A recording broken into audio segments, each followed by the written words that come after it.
साथियों, स्वागत है आप सभी का मेरे इस यूट्यूब चैनल पर। अभी तक अगर आपने इस चैनल को सब्सक्राइब नहीं किया है, तो इस चैनल को सब्सक्राइब करिए विथ बेल आइकन के साथ। और उम्मीद है कि अभी तक आपको ये वीडियोस अच्छे लगे होंगे। और बेसिकली आज हम जिस टॉपिक पे बात करने वाले हैं वो सेल सिग्नलिंग के अब हम थोड़ा-सा और आगे की बातों को करेंगे। अब यहाँ से थोड़ा कॉम्प्लेक्स प्रोसेस स्टार्ट होगा। अगर आपको किसी भी स्टेप पर थोड़ा-सा चीज़ें बाउंस करती हैं, तो आप प्लीज़ कमेंट सेक्शन में उस बात को मेंशन कीजिएगा ताकि मैं उसको और थोड़ा-सा मिनिमाइज़ करने की कोशिश करूँ। तो बेसिकली जैसा कि मैंने अपने सेल सिग्नलिंग के अभी तक जितने भी चैप्टर्स हुए हैं, मैंने क्वेश्चन भी सॉल्व कराया, आपको कॉन्सेप्ट भी दिया। बेसिकली हमने सेल सिग्नलिंग कैसे होता है, क्यों होता है, किस टाइप्स के होते हैं, इन सारी बातों को कवर कर लिया है। रिसेप्टर्स कहाँ-कहाँ होते हैं, स्टेरॉइड जो होगा वो न्यूक्लियस तक पहुँचेगा, प्रोटीन के रिसेप्टर प्लाज्मा मेम्ब्रेन पर होंगे, कैसे उनका रेगुलेशन होगा, जीटीपीएस वाली स्टोरी, ये सारी स्टोरी को हमने कवर कर लिया है। अब हम जैसा कि मैंने आपको एक कॉन्सेप्ट दिया था कि बेसिकली क्या होता है कि सिग्नलिंग मॉलिक्यूल जो होते हैं वो फॉस्फोराइलेशन के बाद वो एक्टिव हो जाते हैं और अपने फर्दर प्रोसेस को कंप्लीट करते हैं। बट जैसा कि मैंने उस टाइम पर भी मैंने आपको बताया था कि ये 100% केसेस में ऐसा नहीं होता है। कभी-कभी फॉस्फोराइलेशन होने के बाद वो प्रोटीन पर्टिकुलर इनएक्टिव हो जाता है और वही ही इस फिगर में यहाँ पे शो किया गया है। तो बेसिकली मैं इस चीज़ को आपको समझाने का प्रयास करता हूँ।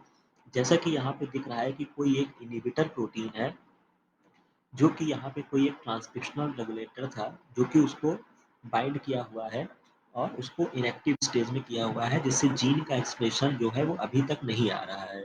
तो बेसिकली होता क्या है कि यहाँ पर एक प्रोटीन काइनेज आएगा जो फॉस्फेट ग्रुप का ट्रांसफर करेगा आपके इनहिबिटर प्रोटीन पर। तो यहाँ पे आप समझ रहे हैं ना, यहाँ पे काइनेज ने फॉस्फेट को लगाया। बेसिकली इस प्रोटीन का जो काम था वो इनहिबिट करना ही था। वो अपना काम करके हुए बैठा हुआ था, जो उसका काम था कि उसने प्रोटीन को कैप्चर किया हुआ था और उसको ट्रांसक्रिप्शन नहीं करने दे रहा था। लेकिन जैसे ही काइनेज मॉलिक्यूल आया, उसने फॉस्फेट ग्रुप का यहाँ पे अटैच किया, जिससे क्या हुआ कि ये इनहिबिटर प्रोटीन जो था वो इनहिबिट हो गया। मतलब इस बात को आप समझिएगा, यहाँ पे जो एक प्रोटीन था जिसका एक्चुअल काम था इनहिबिट करना, वो एक्टिव स्टेज में था, जो कि नॉर्मल कंडीशन में था, वो अपना काम कर रहा था।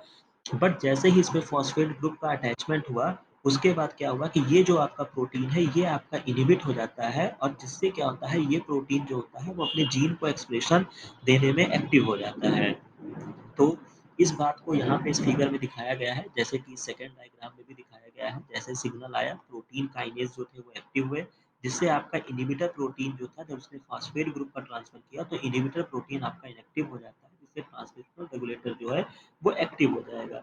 बेसिकली मैंने यहाँ पे केवल इस फिगर को थोड़ा-सा मैंने एक्सप्लेन किया है। अगर आपको नहीं चीज़ें समझ में आती हैं, तो आपको बस इतना याद रखना है कि कभी भी आपके एग्ज़ाम में ऐसे क्वेश्चन्स आते हैं, तो आप यूनिवर्सली इस बात को नहीं एक्सेप्ट कर सकते हैं या मान सकते हैं कि फॉस्फेट ग्रुप के लगने से चीज़ें आपकी एक्टिव होंगी। जो मेरा केवल यहाँ पे आपको केवल इतनी बात को आपको क्लियर करना था।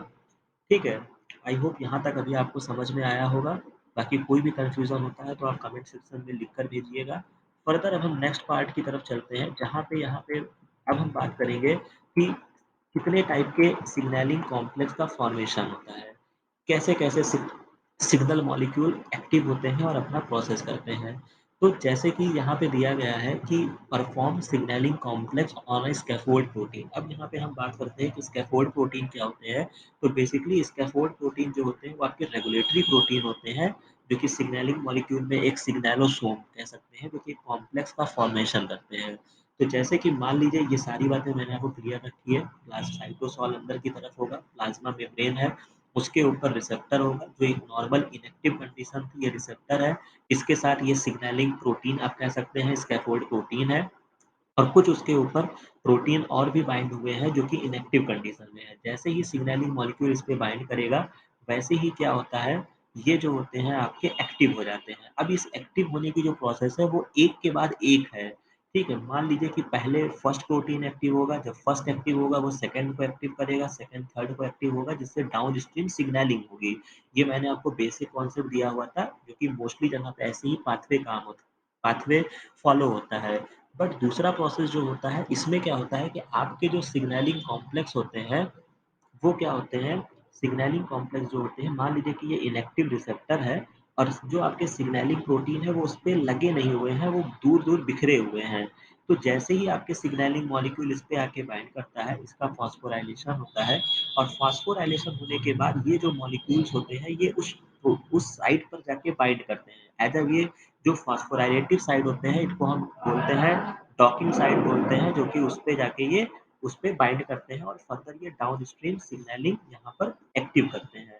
तीसरा प्रोसेस क्या होता है? Assembly of a signalling complex on phosphoinositide docking site. होता क्या है कि आपकी जो मेम्ब्रेन होती है, वो आपने पढ़ा होगा कि ये PIP2, PIP3 ऐसे कॉम्प्लेक्सेस वहाँ पे लगे होते हैं, जिसको वो कभी-कभी ये एक्टिव होते हैं या ब्रेक होते हैं, जो कि आप आगे की स्टोरी में पढ़े होंगे या आपने एक मेजर स्टोरी जो आप पढ़ते हैं कि PIP2 जो होता है वो IP3 और DAC में ब्रेक होता है। तो ये स्टोरी वहीं से आती है कि IP3 जो होता है वो कैल्शियम के चैनल को एक्टिव करता है और DAC जो होता है वो फर्दर प्रोटीन काइनेज को एक्टिव करता है। अब इस कंडीशन में क्या संभावनाएँ हैं? इनेक्टिव रिसेप्टर होता है और जो आपके मेम्ब्रेन प्रोटीन्स होते हैं, आप इनको ऐसे भी बोल सकते हैं, फॉस्फोआइनोसाइटोडिन होते हैं, ये आप याद रखेंगे। आइनोसाइट के कॉम्प्लेक्स ही बेसिकली आपके मॉलिक्यूल्स होते हैं, ये फॉस्फोलिपिड क्लास में आते हैं, ये सब बातें आप ध्यान रखेंगे। ये आपके नॉर्मल इनेक्टिव स्टेज में हैं। तो जैसे ही यहाँ पे सिग्नल मॉलिक्यूल आएगा, वो एक्टिव होगा, इनका हाइपर फॉस्फोराइलेशन होगा। मान लीजिए कि इसमें 2 PIP2 जो है वो PIP3 में कन्वर्ट हो जाएगा, ऐसी ही स्टोरी आती है। मतलब आप चीज़ों को कोरिलेट करिए कि जो आप आगे अभी जाके पढ़े होंगे या अगर आप पढ़े हों, पढ़ाऊँगा मैं, तो बेसिकली यही स्टोरी वहाँ से कनेक्ट हो रही है कि आपके हाइपर फॉस्फोराइलेटेड स्टेज होगा, जिससे ये जो आपके इनेक्टिव इंट्रासेलुलर सिग्नलिंग प्रोटीन है, वो इससे जाके बाइंड करेंगे और डाउनस्ट्रीम प्रोसेसिंग करेंगे। तो यहाँ तक आपको बात क्लियर हो जानी चाहिए और इसमें कुछ भी ऐसा नहीं है, मतलब 3 ऐसी प्रोसेस है। हो सकता है कि एक दूसरे को एक्टिव करे, दूसरा तीसरे को एक्टिव करे। ऐसा भी हो सकता है कि फॉस्फोराइलेशन होने के बाद वो as a docking site provide करे, जहाँ पे आके आपके प्रोटीन उस पर बाइंड करे। और तीसरी ऐसी संभावना है कि जो आपके लिपिड के मॉलिक्यूल्स होते हैं, जो मेम्ब्रेन पर लगे होते हैं, सिग्नल मॉलिक्यूल के आने के बाद उनका हाइपर फॉस्फोराइलेशन हो जाए, मतलब वो एक्टिव हो जाए और वो सिग्नल मॉलिक्यूल को करें। यहाँ तक आपको बातें समझ में आई होंगी। अब हम यहाँ पे अगला प्रोसेस देखते हैं। यहाँ पे एक सिंपल एग्ज़ाम्पल देकर आपको समझाया गया है। Specific signalling complex form using interaction domain. जब ये डोमेन एक कॉम्प्लेक्स डोमेन का फॉर्मेशन होता है, तो कैसे सिग्नलिंग मॉलिक्यूल होते हैं। यहाँ पे इन्होंने इंसुलिन का एग्ज़ाम्पल लिया हुआ है। तो आपको बेसिकली जैसे कि आपको इंसुलिन रिसेप्टर जो मैंने बताया, ये एंजाइम कपल्ड रिसेप्टर्स होते हैं। ये टायरोसिन काइनेज में आते हैं। इनको रिसेप्टर टायरोसिन काइनेज भी कहा जाता है, तो ये बात आप याद रखेंगे। तो होता क्या है कि यहाँ पे एक्स्ट्रा सेलुलर सिग्नल मॉलिक्यूल आके बाइंड करेगा। जैसे ही ये फॉस्फोराइलेट होता है, तो क्या होता है कि आप यहाँ पर क्या होता है, जैसे कि हम एक पीछे पैराग्राफ को रीड कर लेते हैं। जैसे कि यहाँ पे ये दिया हुआ है कि many type of interaction domain in signalling protein, जिसमें एक होता है एसआरसी होमोलॉगी SH2 डोमेन होता है और एक फॉस्फोटायरोसिन बाइंडिंग डोमेन होता है। मतलब जब टायरोसिन मॉलिक्यूल का फॉस्फोराइलेशन होता है, तो उस पर जो प्रोटीन आके बाइंड करती है वो PTB डोमेन होता है। For example, bind to phosphorylated tyrosine in a particular peptide sequence on activated receptors. SRC domain bind in a protein जिस सीक्वेंस पे बाइंड करते हैं, ये आपको याद रखना पड़ेगा। एंड यहाँ पे कुछ प्लेकेस्ट्रीन होमोलॉजी डोमेन होते हैं जो स्पेसिफिक फॉस्फोआइनोसाइट के ग्रुप पर जाके बाइंड करते हैं। तो ये 2 बातें आप यहाँ से याद रखेंगे। बेसिकली मैंने ये बताया कि आपके 2 रेगुलेटरी प्रोटीन्स हैं, जैसे पीटीबी जो है वो टायरोसिन पे जाके बाइंड करेगा, उसमें एक आपका एसआरसी होमोलॉजी होती है डोमेन, जो कि प्रोलीन रिच अमाइनो एसिड पे बाइंड करता है और प्लेकेस्ट्रीन होमोलॉजी जो होती है वो आपके आइनोसाइटाइड ग्रुप पे जाके बाइंड करता है। ठीक है? तो उसी चीज़ को यहाँ पे आपको शो किया गया है बेसिकली। जैसे कि आप यहाँ पे देख सकते हैं, इंसुलिन का मॉलिक्यूल है, ये एक्टिव हुआ। एक्टिव होने के बाद पीटीबी जो कि प्रोटीन, अभी आपने जिसका नाम आपने अभी यहाँ पे देखा कि आपका पीटीबी डोमेन हम इसको बोलते हैं, जो कि आपका यहाँ पे आप देख सकते हैं।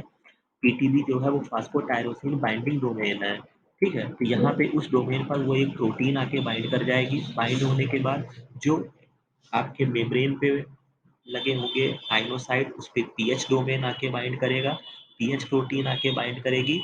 आप इसको देख सकते हैं, जैसे आप इसको हम पढ़ ही लेते हैं कि first the activated receptor phosphorylate itself on tyrosine. यहाँ तक बात क्लियर हो गई। And on the phosphotyrosine then recruit a docking protein called insulin receptor substrate 1 via PTB domain से वो आके बाइंड करेगा। इंसुलिन जो प्रोटीन है रिसेप्टर एक्टिवेट करने वाले, वो आके उस पे बाइंड कर जाएँगे। PH domain of IRS1 also bind to specific inositide पर भी जाके ये बाइंड करेंगे, जो कि प्लाज्मा मेम्ब्रेन के इनर सरफेस पे है, जो आपको ये देखने को मिल रहा है। अब क्या होता है कि जब ये वेरियस फॉस्फोराइलेशन एक्टिव हो जाते हैं, तो एक प्रोटीन होती है जिसको हम GRB2 एडाप्टर प्रोटीन बोलते हैं। बेसिकली ये प्रोटीन जो होते हैं, ये आके बाइंड करते हैं, इनमें 3 सीक्वेंस होते हैं, जैसे आप SH2 डोमेन होता है, जो कि उस पे बाइंड करेगा और फर्दर HH3 डोमेन होते हैं, ठीक है? और ये SH3 डोमेन जो होता है, ये एक प्रोटीन और होती है जिसको हम सॉस बोलते हैं। अब आप ये सोचेंगे ये सॉस क्या चीज़ है? तो सॉस ये अभी वही चीज़ है जो हमने GTP और GDP साइकिल में आपको दिखाया था कि जो आपका ग्वानिन न्यूक्लियोटाइड एक्सचेंज फैक्टर का काम कर रहा था, वही आपका सॉस है। मतलब जो आपका ग्वानिन न्यूक्लियोटाइड फैक्टर मैंने आपको बताया था ना, जो GDP को GTP में कन्वर्ट कर रहा था। और ये सिग्नलिंग जो होती है वो फर्दर एक्टिवेट करती है एक मोनोमेरिक जीटीपीएस जो होता है, वो रैस प्रोटीन फैमिली के होते हैं। तो इस चीज़ को आप याद रखेंगे। बेसिकली आप अगर आप सिंपल सी बात आपको ये याद रखना है कि जो आपका सॉस प्रोटीन होता है, वो आपका ग्वानिन न्यूक्लियोटाइड एक्सचेंज फैक्टर है, उसको हम सॉस भी कह सकते हैं। इसके अलावा इस तरीके से पूरी सिग्नलिंग होती है। इंसुलिन का रिसेप्टर है, जहाँ पे आके प्रोटीन का रिसेप्टर पे जब आके सिग्नल मॉलिक्यूल बाइंड करेगा, फॉस्फोराइलेशन होगा, वहाँ पे प्रोटीन्स आके बाइंड करेंगे अपने पीटीपी डोमेन से। उसके अलावा जो आपका पीएच डोमेन होगा, वो जाके आइनोसाइटाइड मेम्ब्रेन से बाइंड करेगा। फर्दर जो इस पे फॉस्फेट ग्रुप लगे होते हैं, वो as a docking site provide करते हैं, जहाँ पे आपका एक एडाप्टर प्रोटीन GRB2 आके बाइंड करता है वाया SH2 डोमेन से। इसके अलावा जो आपका SH सॉस प्रोटीन्स जो होती हैं, वो आके SH3 पे बाइंड करती हैं, और इस तरीके से एक पूरी सिग्नलिंग सोम का फॉर्मेशन होता है। और फर्दर ये जो भी इनको काम करना होता है, जैसे मैंने आपको बताया कि जो ये सॉस जब एक्टिव होगा, तो ये बेसिकली क्या करेगा, ये रैस प्रोटीन को एक्टिव करता है, जो कि आप आगे चल के इसको आप पढ़ेंगे। बेसिकली आपने इसको एज अ प्रोटो ऑन्कोजीन जानते हैं, जो कि ग्रोथ फैक्टर के लिए, ग्रोथ करने के लिए इन्वॉल्व होता है। अगर इसी का म्यूटेशन हो जाता है तो कैंसर कॉज होता है। तो खैर ये अभी आगे की स्टोरी है। बाकी अभी इस वीडियो में हम यहीं तक इस बात को समझते हैं।